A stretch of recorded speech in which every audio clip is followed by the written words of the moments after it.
Hello, everyone. Good to be with you again. Today's date, Sunday, July 20th, 2025. We will talk on the platform Sutra in the chapter of the doubts. And last time we ended, at the end, we go like this. And our teacher, Master Sangyen, said to one person, I say, your advice is really helpful. To the other, your suggestion is excellent. And our teacher thanked both sides. But he said, do I get swayed by what they say? No. I can't be moved. If I were, Dharma mountain would collapse. So that was ended on July 6, 2025. So let's start with the saying or the translation of the benevolent see with compassion, the wise see with wisdom. So whether someone is criticizing us, offering suggestions, or doing anything connected to us, and our teacher said, I can only say, this person says it this way, and that person says it that way. As for our teacher, he said, I would do what I believe should be done. I do not hold personal opinions, nor do I insist on my own viewpoint about how things ought to be. But I do uphold one fundamental principle. Do not violate the law of cause and effect, which is karma, and do not go against causes and conditions. And we use this other term called dependent origination. So we continue in saying that we must grasp conditions and follow karmic principles.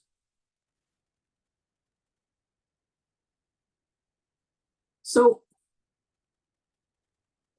this is to say that once we maintain this principle, then even if Mr. So-and-so has his reasoning, and Mrs. So-and-so has hers, and I do not stand on either side, nor do I claim neutrality. That is, to stand in the middle way, neutrally. Rather, I simply respond in whatever way is appropriate to the situation. And this is not easy, but we must hold firmly to the principle of cause and effect, and causes and conditions. So talk about this straightforward mind. Actually, requires Chan practice. Chan has 3 levels. Even if we cannot reach the 3rd level, we should at least work on the 1st level. Otherwise, we may often find ourselves entangled in confusion and suffering. We cannot truthfully say our minds or bodily behavior are truly straight. If we say they are, then at most we have reached the most basic level of straightness, not yet the true or the ultimate straightness.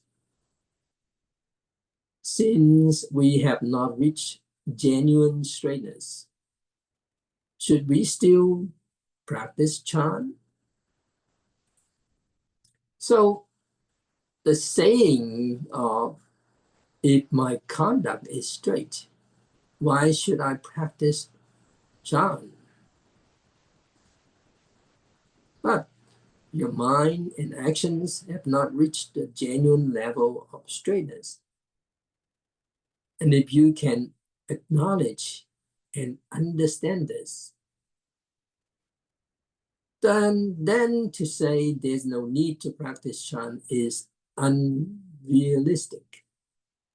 We should practice. Then followed by another one. Benevolence means caring for one's parents. Righteousness means mutual compassion between superiors and subordinates. So what is this benevolence? Well, first of all is recognizing and repaying the four great debts of gratitude. Some people know to be grateful and therefore repay kindness. Buddhism teaches the four great debts of gratitude. First, gratitude to the three jewels, which is Buddha, Dharma, and Sangha. Two, gratitude to one's parents. And three, gratitude to one's country. Four, gratitude to all sentient beings. Now, among all these, filial piety toward parents comes first. For lay people, it is improper to repay the debts to the three jewels while forgetting one's parents.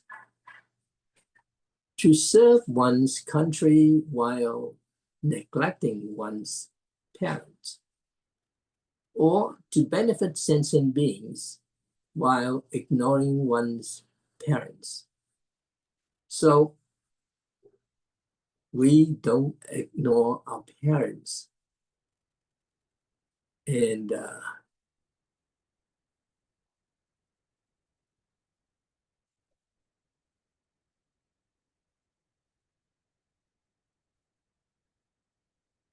so that is to say, we don't ignore our parents. Our parents come first. If we do, then among these three, the other three, this is becoming abandoning what is near to pursue what is distant, discarding the root to chase the branches. And therefore, the Platform Sutra clearly states that the first priority in repaying kindness is to care for one's parents with filial devotion. However, this line might lead some monks or nuns to consider returning to lay life, thinking, my parents are still alive.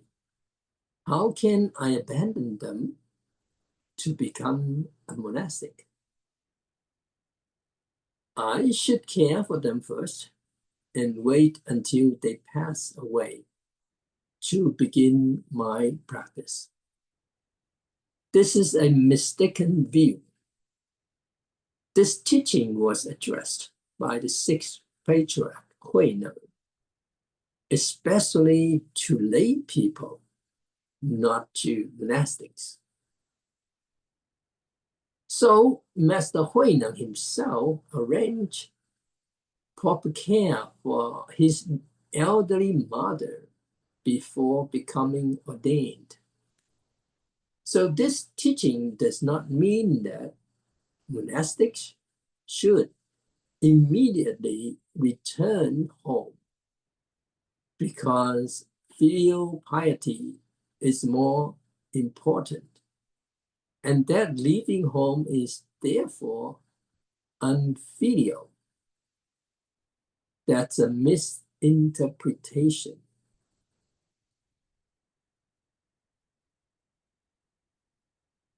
Instead, lay people should regard caring for their parents as their foremost duty and responsibility in repaying kindness.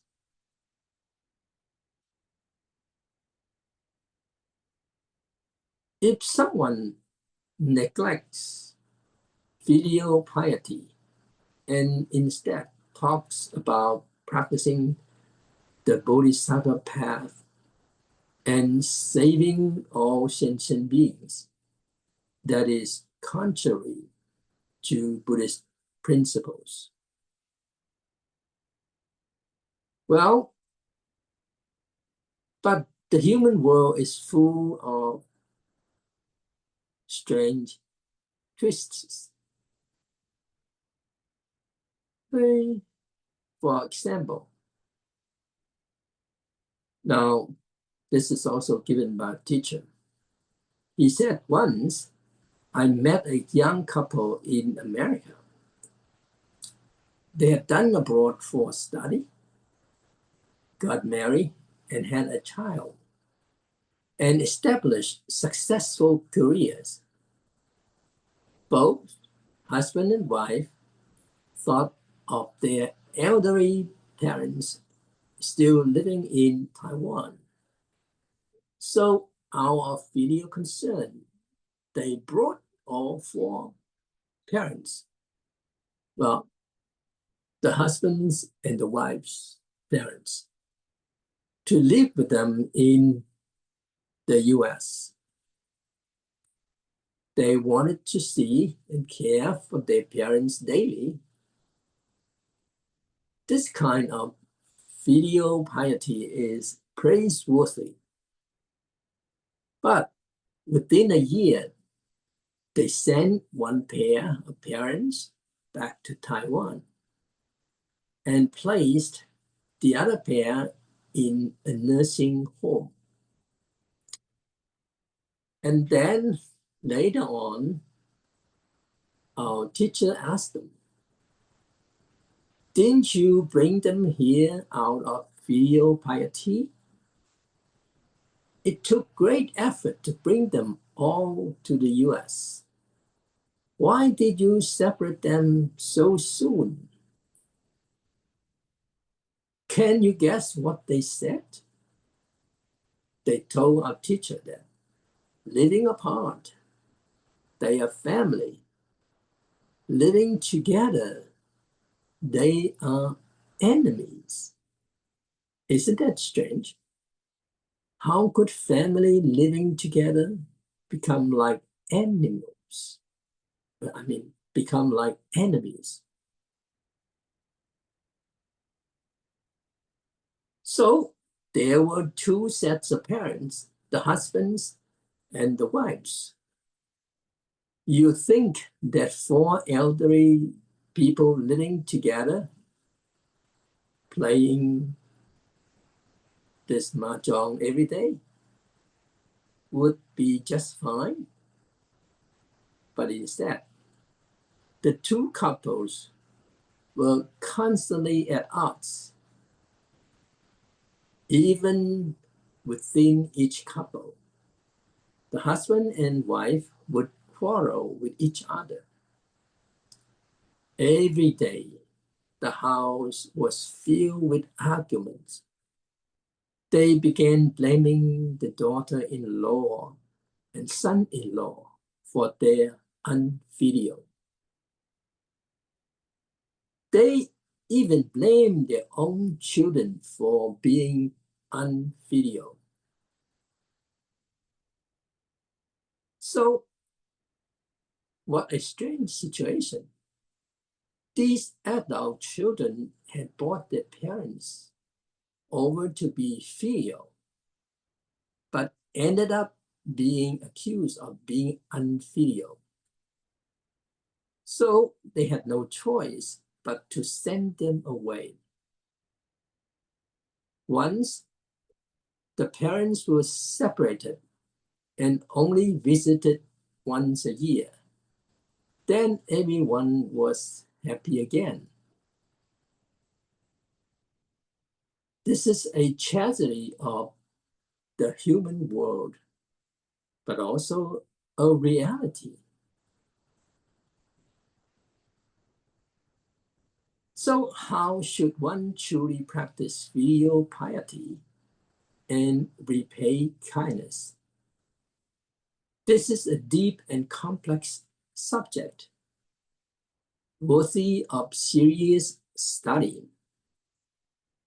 Recently, I went to Canada, and one of the practitioners told me that she's always cared for her parents, but she would not live with her parents.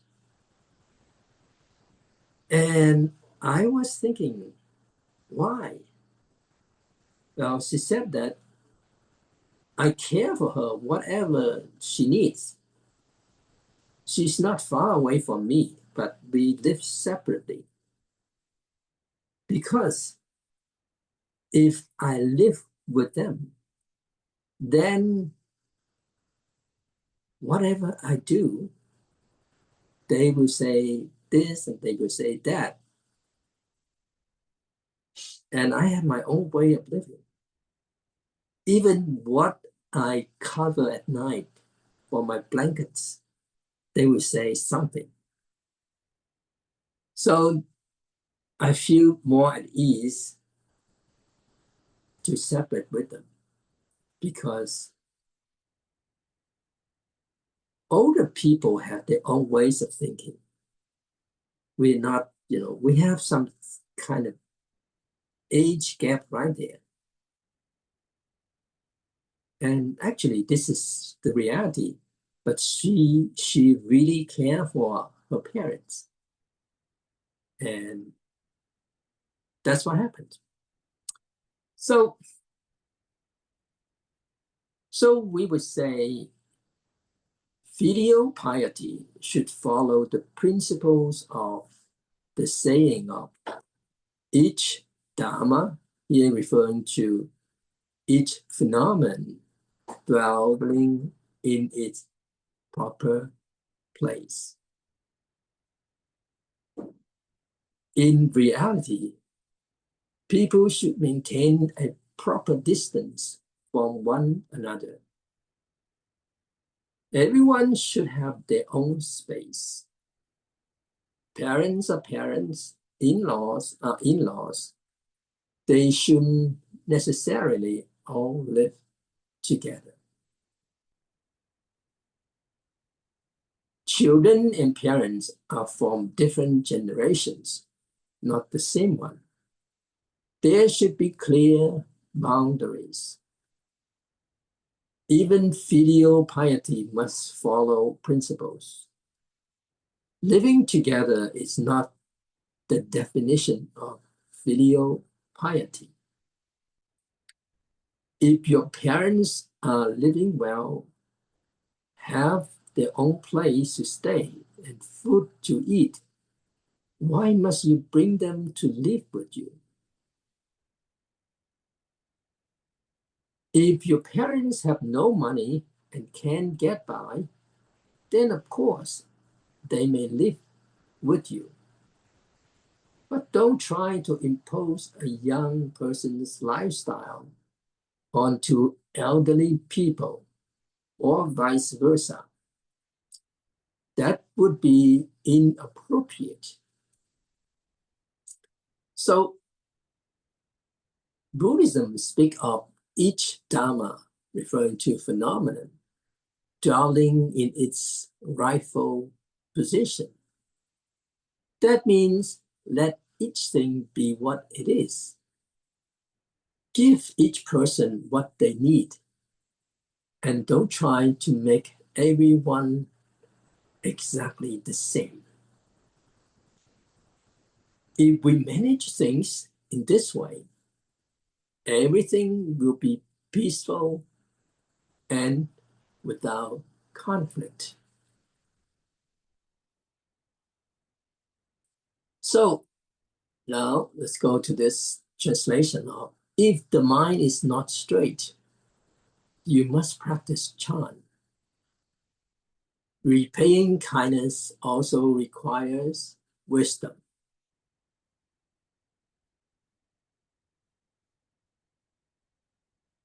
So first, about the Chan practice. If our conduct were already straight, we won't need to practice Chan. Right? This is from the text.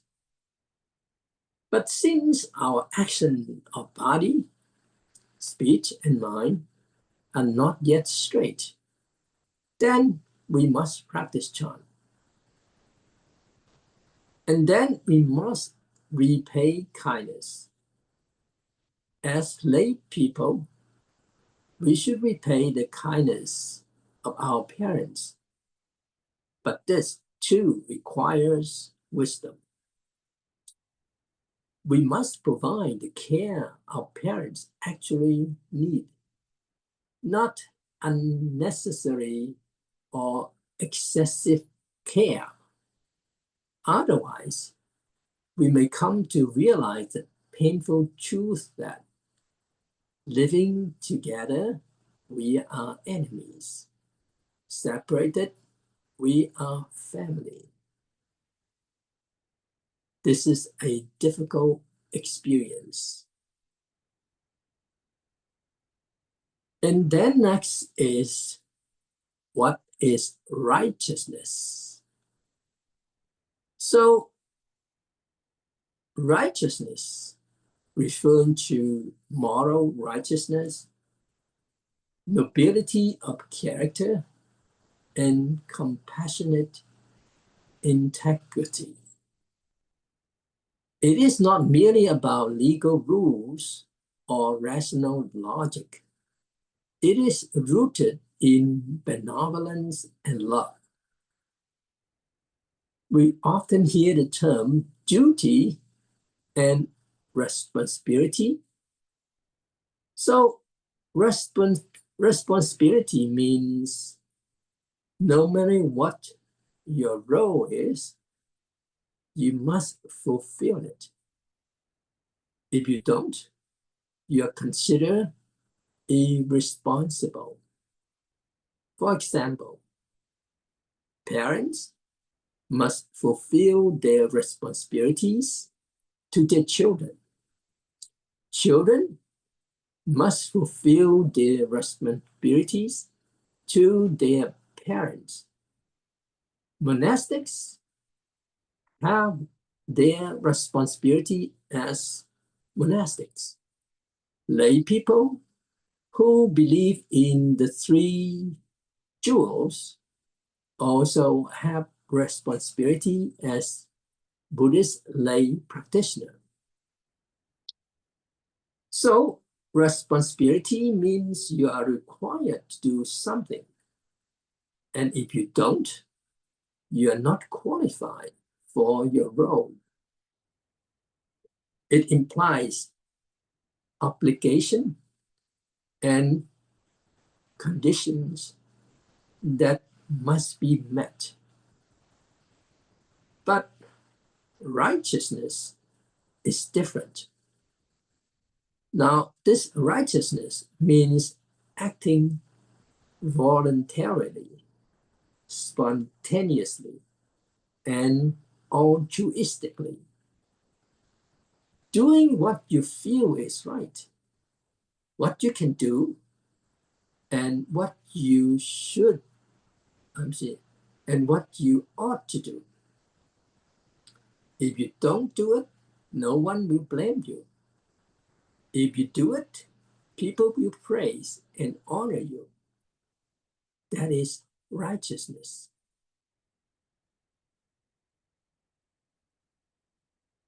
Then we talk about the meaning of righteousness actions. First of all, it's good deeds done by righteous people. In our monastery, there are always many people who, after work or during holidays, come to the monastery, our chapters, the institute, or Dharma Drum Mountain to mow the lawn, sweep the ground, cook meals, even direct traffic in our center, move chairs and cushions. If these jobs aren't done, no one blames them. These are voluntary acts, and they are called volunteer workers. These actions are not forced, not required, but are done out of free will to benefit others. This is what we call righteousness, the deeds of righteous people, known as righteousness actions.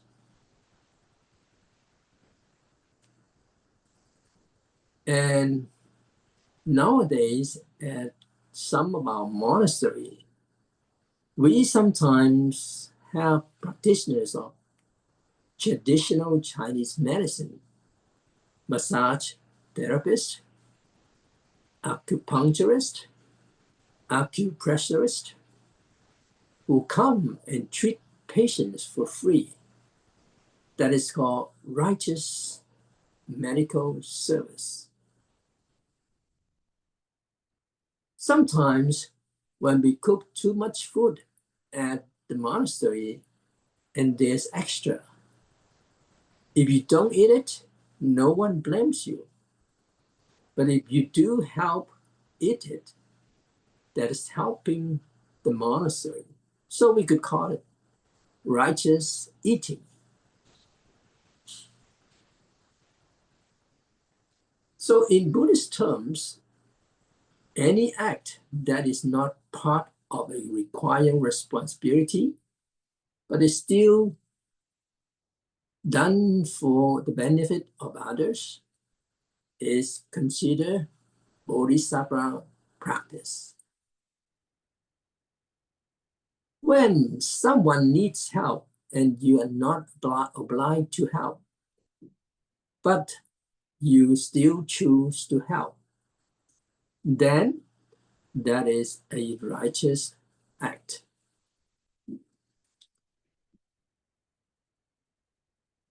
Then comes this phrase is that mutual compassion between upper and lower. First of all, is about compassion toward those above and below. The Platform Sutra mentions mutual compassion between upper and lower, which means having a mind of compassion for both superiors and subordinates. Compassion here refers to loving kindness, empathy, care, and can be interpreted in many meaningful ways.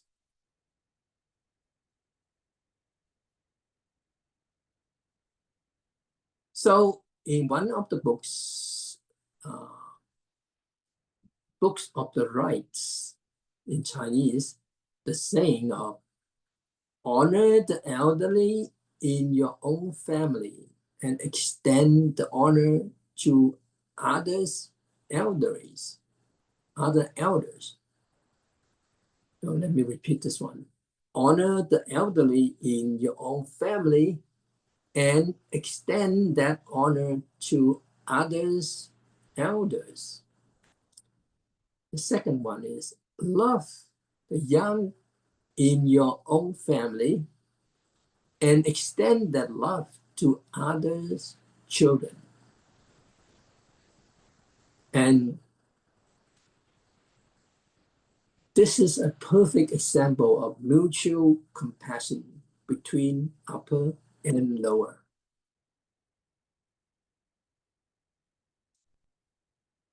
Well, what about unrighteous behavior? Now, there are many people who demand from or criticize those above or below them, yet fail to show any care or concern. This is called unrighteousness, unrighteous.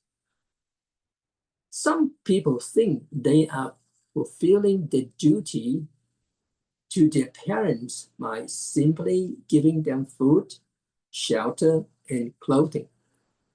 But they ignore the parents' emotional and physical well-being.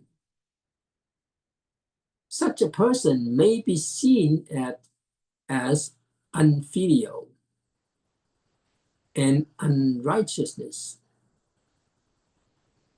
You might say, how can they be unfilial? They gave their parents a place to live, food to eat, and clothes to wear. But what they failed to provide was care, the compassion and emotional connection, which is the very heart of filial piety and righteousness. There are also people who treat having a child as casually as laying an egg. Once the child is born, they don't care for them. If they are good parents, they will leave the child with their own parents, which is their grandparent, saying, let them enjoy the joy of raising grandchildren. Meanwhile, they go off to have fun while the grandparents are left to raise the children.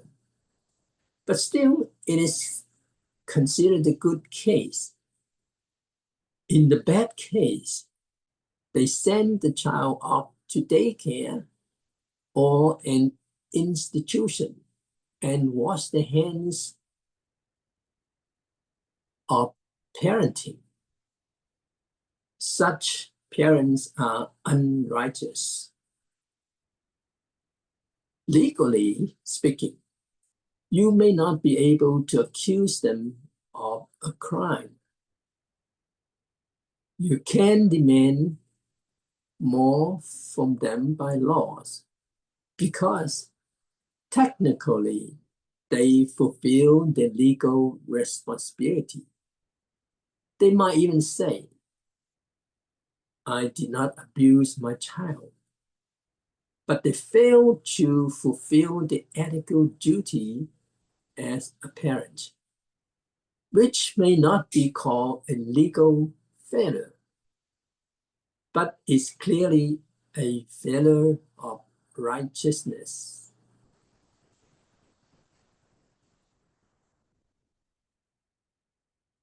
At a monastery in Taiwan, whenever we hold Dharma events, we never require people to buy tickets or pay any fee to attend.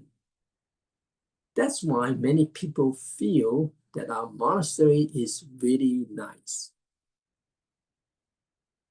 We also offer some of our books for free, which leads to a certain mindset or habit among visitors that food at the temple should be free, that books should be free, and that if a temple charges money, they should be criticized. Well, our teacher gave an example. He said that a lay practitioner told him, "Oh, your monastery is really great. I love coming here." And our teacher said, "Ask why?" And he said, "Because it's free. You can eat, you can take things." And our teacher asked, "Besides eating and taking, what else?" He said, "Well, you can listen. You can listen to Dharma talk."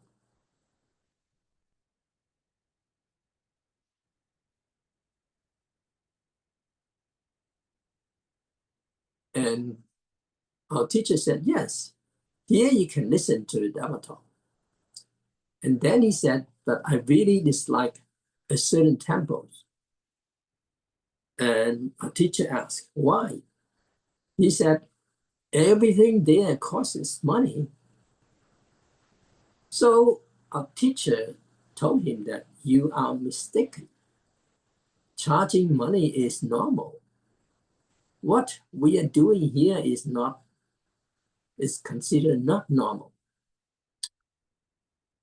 Well, actually, at our monastery, there are many great bodhisattvas. They voluntarily bring money, items, and even themselves. What for? To cook in the kitchen. Some people not only contribute their labor to cook, they also bring ingredients they bought with their own money.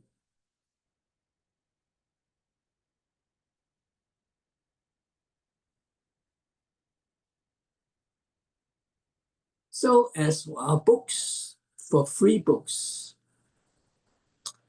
well, we have no money. So where does the money for printing come from? Actually, it's coming from the donors. Those who found value in our books benefit from them and wished others to benefit too. So they donated. After the donations, we print and distribute books. Well, it's interesting enough that the more books we give away, the more donations we receive. The more we give, the more people give back. And the more we give, the happier we become. So at our monastery, we charge nothing. Yet those who come to cook, originally just 2 people. We just had 2 people. And now it becomes multiple teams rotating in shifts to cook for us. Now, in this case, it happened in Taiwan. Some even send us vegetables when they hear we are holding a Dharma event. I say, these people are not normal either. By not normal, we mean normal means responsibility. If you don't do it, you are at fault. But they are not obligated. yet they still do it. That's what we call righteous action of righteous people. And among the righteous are our precious volunteers. So doing righteous acts is the practice of Chan. In our kitchen, there are some lay practitioners who aren't able to attend Dharma talks, like you. They are back there cooking rice, sorting vegetables, chopping ingredients, washing dishes, and whipping the floor, and yet they do it joyfully. They say, there are so many people who are listening to the Dharma, cultivating the path. And if they become Buddhas, I am not worried. They will come back to save us. So let them go become Buddha first. Let them go listen to the teachings. We will be just fine here. So now, is that normal or not? That's not normal. That kind of person is called a righteous person, performing a righteous deed. And again, during Dharma assemblies, there are often many vehicles. We need people to direct traffic. Otherwise, it would be chaotic.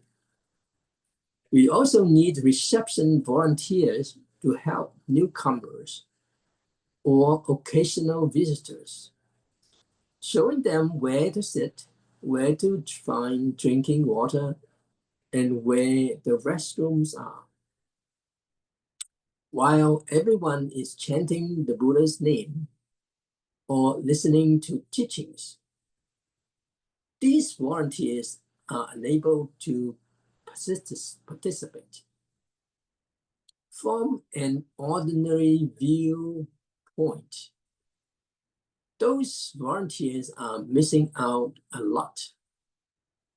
But these are true righteous people practicing the Bodhisattva path. Even if they haven't mastered the teachings, their actions embody the Bodhisattva spirit. So when we say righteousness means mutual compassion between upper and lower. It means having empathy and for care for others. To carry out the deeds of righteousness, righteous people is to walk the Bodhisattva path, which is also the practice of Chan.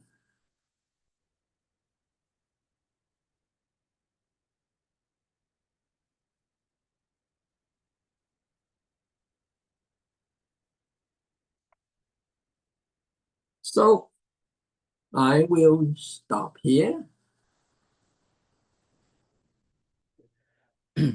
Bảo,